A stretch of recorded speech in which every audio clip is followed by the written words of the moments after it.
இஸ்ரேலிய ஆக்கிரமிப்பு இராணுவம் எதிர்பார்க்காத தாக்குதல்களை ரஃபா பிரதேசத்திலே மேற்கொண்டு வரும் பலஸ்தீனிய போராளிகள். 12 மணித்தியாலங்களுக்குள் காசாவினுடைய கல்லறைகளில் அடுக்கப்பட்ட 30க்கும் அதிகமான இஸ்ரேலிய ஆக்கிரமிப்பு சிப்பாய்கள்.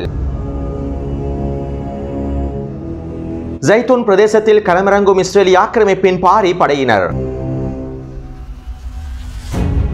இஸ்ரேலிய ஆக்கிரமிப்பிலிருந்து கலிலி பிரதேசத்தினை தனி மாநிலமாக பிரிப்பதற்கான வேலை திட்டங்களை ஆரம்பித்த குடியேற்ற தலைமைகள்.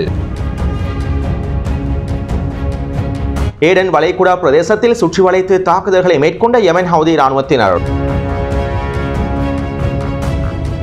இஸ்ரேலிய ஆக்கிரமிப்புடனான எல்லாவிதமான உறவுகளையும் முறித்துக் கொள்ளும் ஐரோப்பிய பல்கலைக்கழகங்கள்.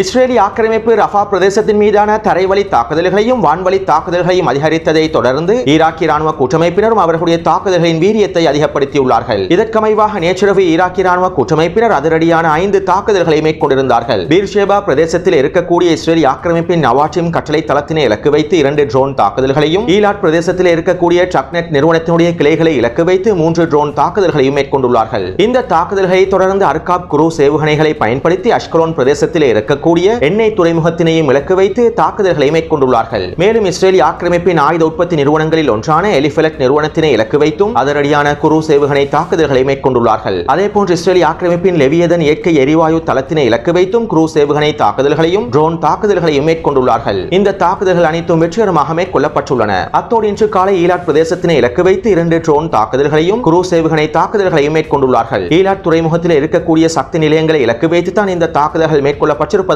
தெரிவிக்கப்படுகின்றது. அத்தோடு இனி வரக்கூடிய நாட்களில் டெல் அவீவ் பிரதேசத்திலும் ஹைஃபா பிரதேசத்திலும் இருக்கக்கூடிய மிக முக்கியமான நிறுவனங்களை இலக்கு வைத்து ஈராக்கிய இராணுவ கூட்டமைப்பினர் தாக்குதல்களை மேற்கொள்ளப் போவதாகவும் அறிவித்துள்ளார்கள். அடுத்து ஹிஸ்புல்லா இராணுவத்தினர் அவர்களுடைய உச்சக்கட்ட தாக்குதல்களை தொடர்ச்சியாக மேற்கொண்டு வருகின்றார்கள். மேலும் ஹிஸ்புல்லா இராணுவத்தின் தரமான தாக்குதல்கள் தொடர்பான காணொலிகளும் வெளியாகியுள்ளன. அவற்றினை நான் டெலிகிராம் சேனலிலும் பதிவிட்டுள்ளேன். அத்தோடு நேற்றிரவு ஹிஸ்புல்லா இராணுவத்தினர் அதிகளவான தாக்குதல்களை இஸ்ரேலிய ஆக்கிரமிப்பு சிப்பாய்கள் இருக்கக்கூடிய புள்ளிகளை இலக்கு வைத்தே மேற்கொண்டுள்ளார்கள். கிட்டத்தட்ட இஸ்ரேலிய ஆக்கிரமிப்பு சிப்பாய்கள் நிலை கொண்டிருக்கக்கூடிய 7 புள்ளிகளை இலக்கு வைத்து வீரியமான புர்கான் ஏவுகணை தாக்குதல்களையும் கவசெதிர்ப்பு ஏவுகணை தாக்குதல்களையும் மேற்கொண்டுள்ளார்கள். இந்த தாக்குதல்களின் ஆரம்பமாக கஃபர் சுபா பிரதேசத்தில் இருக்கக்கூடிய இஸ்ரேலிய ஆக்கிரமிப்பு சிப்பாய்களை இலக்கு வைத்தும், கஃபர் கிலாடி பிரதேசத்திலே பதுங்கியிருந்த இஸ்ரேலிய ஆக்கிரமிப்பு சிப்பாய்களை இலக்கு வைத்தும் அதிரடியான கவசெதிர்ப்பு ஏவுகணை தாக்குதல்களையும் ஃபலாக் ஏவுகணை தாக்குதல்களையும் மேற்கொண்டுள்ளார்கள். இந்த தாக்குதலினால் குறித்த பிரதேசத்திலே இருந்த 5க்கும் அதிகமான இஸ்ரேலிய ஆக்கிரமிப்பு சிப்பாய்கள் கொத்தாக அளிக்கப்பட்டுள்ளார்கள். இந்த தாக்குதலை தொடர்ந்து ரமியா, நெச்சுவா, அல் ஜராடா பிரதேசத்திலே இருக்கக்கூடிய இஸ்ரேலிய ஆக்கிரமிப்பு சிப்பாய்களை இலக்கு வைத்து அதிரடியான கவசெதிர்ப்பு ஏவுகணை தாக்குதல்களை மேற்கொண்டுள்ளார்கள். குறித்த பிரதேசங்களிலே இஸ்ரேலிய ஆக்கிரமிப்பு சிப்பாய்கள் குடியேற்ற கட்டிடங்களிலேயே இருந்துள்ளார்கள். இதனால் இவர்களை இலக்கு வைத்து மேற்கொள்ளப்பட்ட தாக்குதலின் போது குறித்த குடியேற்ற கட்டிடங்களும் தரைமட்டமாக்கப்பட்டுள்ளன.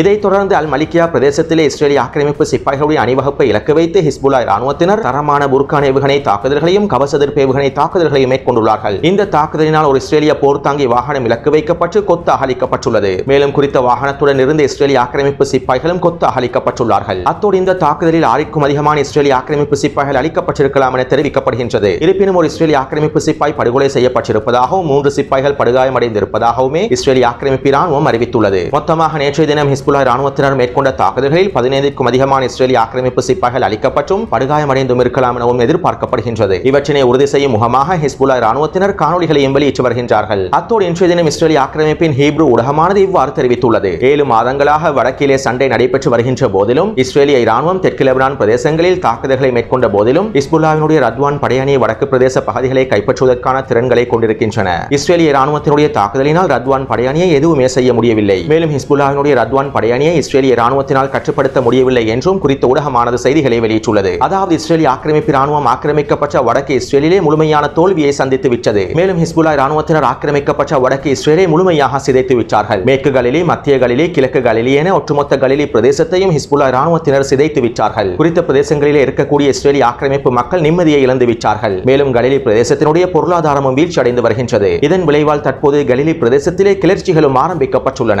அதாவது கலிலி பிரதேசத்திலே இருக்கக்கூடிய குடியேற்ற தலைமைகள் அனைவரும் ஒன்றிணைந்து ஒரு முடிவொன்றினை எடுத்துள்ளார்கள். ஹிஸ்புல்லா இராணுவத்துடைய தாக்குதலை கட்டுப்படுத்துவதற்கு இஸ்ரேலிய ஆக்கிரமிப்பு இராணுவத்தினால் முடியாததன் விளைவாலும் இஸ்ரேலிய ஆக்கிரமிப்பு இராணுவத்துடைய கட்டுப்பாடுகள் வடக்கு இஸ்ரேலிலே முழுமையாக வீழ்ச்சியடைந்து விட்டது என்பதன் காரணத்தினாலும் கலிலி பிரதேசத்தினை தனி மாநிலமாக அங்கீகரிப்பதற்கான வேலை திட்டங்களை ஆரம்பித்துள்ளார்கள். அதாவது இஸ்ரேலிய ஆக்கிரமிப்பிலிருந்து இஸ்ரேலிய ஆக்கிரமிப்பு அரசிடமிருந்து கலிலி பிரதேசத்தினை முழுமையாக பிரித்து கலிலி பிரதேசத்தினை ஒரு தனி மாநிலமாக அறிவிப்பதற்கான வேலை திட்டங்கள் முன்னெடுக்கப்பட்டு வருகின்றன. இன்னும் ஓரிரு வாரங்களுக்குள் இதற்கான அடுத்த கட்ட வேலை திட்டங்கள் மேற்கொள்ளப்படும் எனவும் இஸ்ரேலிய ஆக்கிரமிப்பின் வல்லா ஊடகம் செய்திகளை வெளியிட்டுள்ளது. இதிலிருந்து இஸ்ரேலிய ஆக்கிரமிப்பின் அரசியல் பொருளாதார ஸ்திரத்தன்மை வீழ்ச்சியடைந்துள்ளது என்பதனை எங்களுக்கு தெளிவாக புரிந்து கொள்ளலாம்.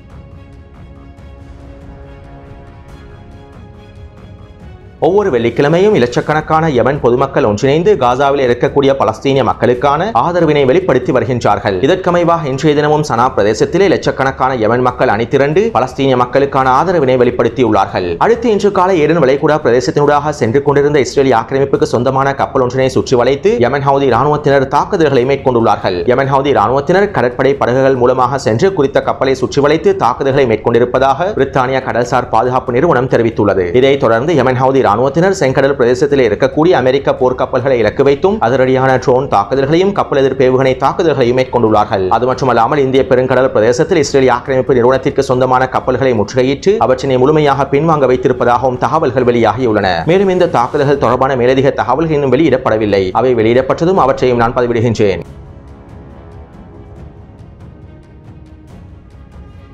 பல்கலைக்கழக மாணவர்களின் புரட்சி போராட்டங்கள் ஐரோப்பா முழுவதும் வலுவடைந்து வருகின்றது. அதிலும் குறிப்பாக கடந்த ஒரு வாரமாக ஸ்பெயின் நாட்டிலே பல்வேறுபட்ட அமைதி ஆர்ப்பாட்டங்களும் போராட்டங்களும் மேற்கொள்ளப்பட்டிருந்தன. இதற்கமைவாக நேற்றைய தினம் ஸ்பெயின் நாட்டிலே இருக்கக்கூடிய 76 பல்கலைக்கழகங்கள் இஸ்ரேலிய ஆக்கிரமிப்புடனான அனைத்து விதமான உறவுகளையும் முறித்துக் கொள்வதாக அறிவித்துள்ளார்கள். மேலும் இஸ்ரேலிய ஆக்கிரமிப்பில் மேற்கொண்டிருக்கக்கூடிய முதலீடுகளையும் திரும்ப பெறுவதாகவும் குறித்த பல்கலைக்கழகங்கள் அறிவித்துள்ளன. உண்மையிலேயே பல்கலைக்கழக மாணவர்களின் புரட்சி போராட்டங்கள் வெற்றியை நோக்கி நகர்ந்து வருகின்றன. மேலும் காசாவிலே நிரந்தர யுத்த நிறுத்தம் ஏற்படுத்தப்பட வேண்டும் என்றும் பல்கலைக்கழக மாணவர்கள் தொடர்ச்சியான ஆர்ப்பாட்டங்களை மேற்கொண்டு வருகின்றார்கள் என்பதும் குறிப்பிடத்தக்க விடயமாகும். அதேபோன்று ஸ்பெயின் நாடானது பலஸ்தீனிய தேசத்தை தனிநாடாக அங்கீகரிப்பதற்கான எல்லா விதமான ஆதரவினையும் வழங்கி வருகின்றது. இதற்கமைவாக இன்றைய தினம் ஸ்பெயின் நாட்டினுடைய மன்னர் இவ்வாறு தெரிவித்துள்ளார். இந்த பிரச்சனை அக்டோபர் 7ஆம் தேதி ஆரம்பிக்கப்படவில்லை. இஸ்ரேலிய ஆக்கிரமிப்பின் கொடூர முற்றுகையினால் பலஸ்தீனிய மக்கள் மிகப்பெரிய துன்பங்களை அனுபவித்துள்ளார்கள். மேலும் அக்டோபர் 7ஆம் தேதிக்கு பிறகு இஸ்ரேலிய ஆக்கிரமிப்பு மிக கொடூரமான இனப்படுகொலை தாக்குதல்களை மேற்கொண்டு வருகின்றது. காசாவில் இஸ்ரேலிய ஆக்கிரமிப்பு மேற்கொள்ளக்கூடிய அனைத்து தாக்குதல்களும் இனப்படுகொலை தாக்குதல்கள் தான். இஸ்ரேலிய ஆக்கிரமிப்பு பலஸ்தீனிய மக்களை இனப்படுகொலை செய்து வருகின்றது. மேலும் இவற்றினால் நாங்கள் மிகவும் கவலை அடைந்துள்ளோம் எனவும் ஸ்பெயின் நாட்டினுடைய மன்னர் தெரிவித்துள்ளார். அடுத்து இன்னும் சில மணி நேரங்களில் பலஸ்தீனிய தேசத்தினை ஐநாவுடைய முழு உறுப்புரிமை நாடாக ஏற்றுக்கொள்வதற்கான வாக்கெடுப்புகள் ஐநாவுடைய பாதுகாப்பு சபையில் மேற்கொள்ளப்பட போகின்றன.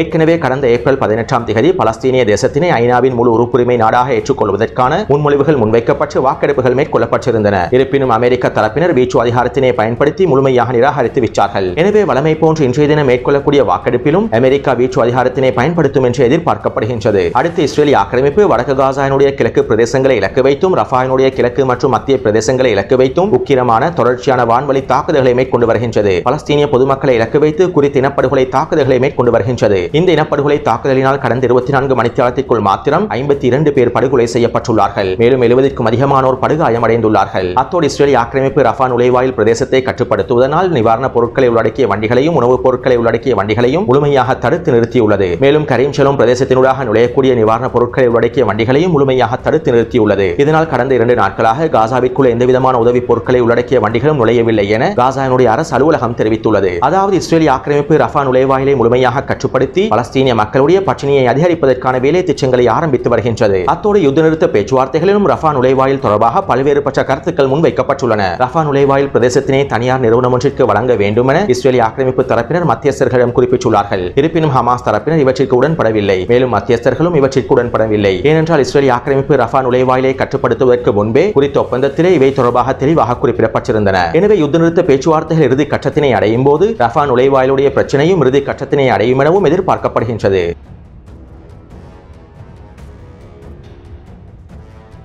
சிப்பாய்களுடைய பற்றாக்குறை காரணமாக யுத்த களத்திலே மனநலம் பாதிக்கப்பட்ட உள ரீதியாக பாதிக்கப்பட்ட பூர்ண குணமடையாத இஸ்ரேலிய ஆக்கிரமிப்பு சிப்பாய்களையும் இஸ்ரேலிய ஆக்கிரமிப்பு ராணுவம் மீண்டும் யுத்த களத்திலே களமிறக்கியுள்ளது. தற்போது வடக்கு காசாவின் ஜெய்தூன் பிரதேசத்திலே ஆரம்பிக்கப்பட்டிருக்கக்கூடிய தரைவழி தாக்குதலில் களமிறங்கி இருக்கும் அதிகளவான இஸ்ரேலிய ஆக்கிரமிப்பு சிப்பாய்கள் உளவியல் ரீதியாக பாதிக்கப்பட்ட சிப்பாய்கள் என இஸ்ரேலிய ஆக்கிரமிப்பு ஊடகங்களை குறிப்பிட்டிருந்தன. இருப்பினும் இஸ்ரேலிய ஆக்கிரமிப்பின் சிப்பாய்களுடைய பற்றாக்குறை குறைவடையவில்லை. இதனால் தற்போது இஸ்ரேலிய ஆக்கிரமிப்பு இனப்படுகொலை ராணுவம் 40 வயதிற்கு மேற்பட்ட ஓய்வு பெற்ற மூத்த சிப்பாய்களையும் களமிறக்கி களமிறக்கியுள்ளது. இவ்வாறு 40 வயதிற்கும் மேற்பட்ட மூத்த இஸ்ரேலிய ஆக்கிரமிப்பு சிப்பாய்களை ஒன்றிணைத்து ஒரு புதிய படை ஒன்றையும் இஸ்ரேலிய ஆக்கிரமிப்பு உருவாக்கியுள்ளது. இந்த படைக்கு பாரி என்றும் பெயர் வைத்துள்ளார்கள். மேலும் இந்த படையினை இஸ்ரேலிய ஆக்கிரமிப்பின் முன்னாள் நெசட் சபை உறுப்பினர் யோவாஸ் ஹேண்டல் வழிநடத்துவார் என்றும் இஸ்ரேலிய ஆக்கிரமிப்பு ராணுவம் அறிவித்துள்ளது. அத்தோடு இந்த பாரி படையினரையும் தற்போது ஜைத்தூன் பிரதேசத்திலே களமிறக்கியுள்ளார்கள். அதாவது மனநலம் பாதிக்கப்பட்ட அரை பைத்தியங்களுடன் தற்போது முதியோர்களையும் களமிறக்கியுள்ளார்கள். இந்த தகவல்களிலிருந்து இஸ்ரேலிய ஆக்கிரமிப்பு ராணுவம் சிப்பாய் பற்றாக்குறையினால் சிக்கி தவித்துக் கொண்டிருக்கின்றது என்பதனையும் எங்களுக்கு தெளிவாக புரிந்து கொள்ளலாம். அத்தோடு ஜைத்தூன் பிரதேசத்திலே பலஸ்தீனிய உடலுக்கு போராளிகள் தரமான வீரியமான தாக்குதல்களை மேற்கொண்டு வருகின்றார்கள். இதற்கமைவாக இன்று காலை அல்-கஸ்ஸாம் படையினர் ஜைத்தூன் கிழக்கு பிரதேசத்திலே தொடர்ச்சியான இயந்திர துப்பாக்கிச் சூட்டு தாக்குதல்களை மேற்கொண்டுள்ளார்கள். கிட்டத்தட்ட 4 மணித்தியாலத்திற்கும் அதிகமாக இயந்திர துப்பாக்கிச் சூட்டு தாக்குதல்களை மேற்கொண்டுள்ளார்கள். மேலும் குறித்த பிரதேசத்தில் இருக்கக்கூடிய இஸ்ரேலிய ஆக்கிரமிப்பு சிப்பாய்களையும் போர்த்தாங்கி வாகனங்களையும் இலக்கு வைத்து அதிரடியான மோட்டார் குண்டு தாக்குதல்களையும் ரஜூம் ஏவுகணை தாக்குதல்களையும் மேற்கொண்டுள்ளார்கள். இந்த தாக்குதலில் பல இஸ்ரேலிய ஆக்கிரமிப்பு சிப்பாய் கவச படையணிகள் சிதைக்கப்பட்டுள்ளன.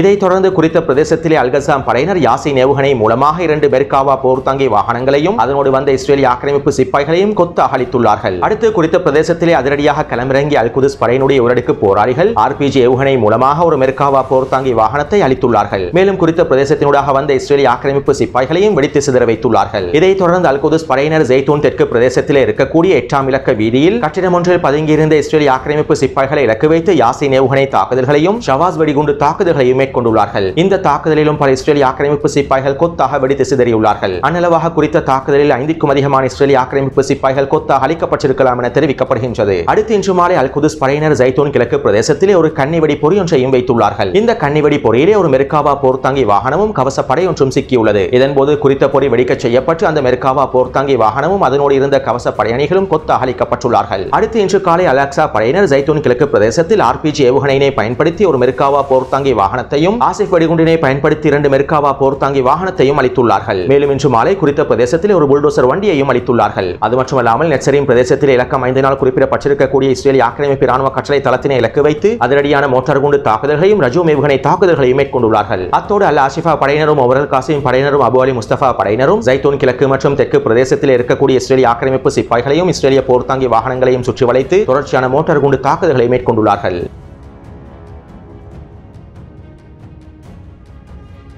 காசா பூமியினுடைய ஒரு கடினமான போர்க்கள பிரதேசமாகும். கான் யூனிஸ் பிரதேசத்தை போன்று ரஃபா பிரதேசத்திலே பலஸ்தீனிய போராளிகள் உச்சக்கட்ட தாக்குதல்களை மேற்கொள்ள மாட்டார்கள் என்று இஸ்ரேலிய தரப்பினர் எண்ணி இருந்தார்கள். ஆனால் தற்போது கான் யூனிஸ் பிரதேசத்தை விட ரஃபா பிரதேசத்திலே பலஸ்தீனிய போராளிகள் உச்சக்கட்ட தாக்குதல்களை மேற்கொண்டு வருகின்றார்கள் என இஸ்ரேலிய ஸ்போக்ஸ் ஊடகமானது செய்திகளை வெளியிட்டுள்ளது. அதாவது கான் யூனிஸ் பிரதேசத்தை விட ரஃபா பிரதேசத்திலே பலஸ்தீனிய போராளிகளுடைய தாக்குதல்கள் குறைவாக இருக்கும் என்று சில மத்திய கிழக்கு ஆய்வாளர்களும் குறிப்பிட்டிருந்தார்கள். ஆனால் உண்மையில் ரஃபா பிரதேசத்திலே கான் யூனிஸ் பிரதேசத்தை போன்றே பலஸ்தீனிய உடலுக்கு போராளிகள் தரமான வீரிய தாக்குதல்களை மேற்கொண்டு வருகின்றார்கள். அத்தோடு இன்று காலையிலிருந்து ரஃபாவினுடைய அல் ஷவுகா பிரதேசத்தில் இரு தரப்பினருக்கும் இடையில் உக்கிரமான மோதல்கள் ஆரம்பித்துள்ளன. அல் ஷவுகா பிரதேசத்தினூடாக நுழைந்து சலாதின் வீதியை அடைவதற்காக இஸ்ரேலிய ஆக்கிரமிப்பு தரப்பினர் முயற்சிகளை மேற்கொண்டுள்ளார்கள். இருப்பினும் பலஸ்தீனிய உடலுக்கு போராளிகள் தரமான வீரியமான தாக்குதல்களை மேற்கொண்டுள்ளார்கள். இதற்கமைவாக அல்-கஸ்ஸாம் படையினர் அல் ஷவுகா பிரதேசத்திலே இருக்கக்கூடிய அல் தவா மசூதிக்கு அருகாமையில் ஒரு சிக்கலான இராணுவ நடவடிக்கை ஒன்றை மேற்கொண்டுள்ளார்கள். குறித்த மசூதிக்கு அருகாமையில் இருக்கக்கூடிய கட்டிடத்தில் ஏராளமான இஸ்ரேலிய ஆக்கிரமிப்பு சிப்பாய்கள் தங்கி இருந்துள்ளார்கள். மேலும் மசூதிக்கு முன்பால் ஒரு மெர்காவா போர்த்தாங்கி வாகனமும் அதனோடு கவச படையணி ஒன்றும் இருந்துள்ளது. இதன்போது அல்-கஸ்ஸாம் படையினுடைய உயரடுக்கு போராளிகள் 2 பிரிவுகளாக பிரிந்து மசூதிக்கு அருகாமையில் இருக்கக்கூடிய கட்டிடத்தை இலக்கு வைத்தும் மெர்காவா போர்த்தாங்கி வாகனத்தை இலக்கு வைத்தும் அதற்கு அருகாமையில் இருக்கக்கூடிய கவச படையணியை இலக்கு வைத்தும் தாக்குதல்களை மேற்கொண்டுள்ளார்கள். யாசின் ஏவுகணைகள் மூலமாகவும் RPG ஏவுகணைகள் மூலமாகவும் ஷவாஸ் வெடிகுண்டுகளின் மூலமாகவும் இந்த தாக்குதல்களை மேற்கொண்டுள்ளார்கள். இந்த தாக்குதலினால் குறித்த பிரதேசத்தில் இருக்கக்கூடிய இஸ்ரேலிய ஆக்கிரமிப்பு சிப்பாய்கள் கொத்து கொத்தாக அழிக்கப்பட்டுள்ளார்கள். மெர்காவா போர்த்தாங்கி வாகனங்களும் அதனோடு இருந்த கவச படையணியும் வெடித்து சிதறியுள்ளன.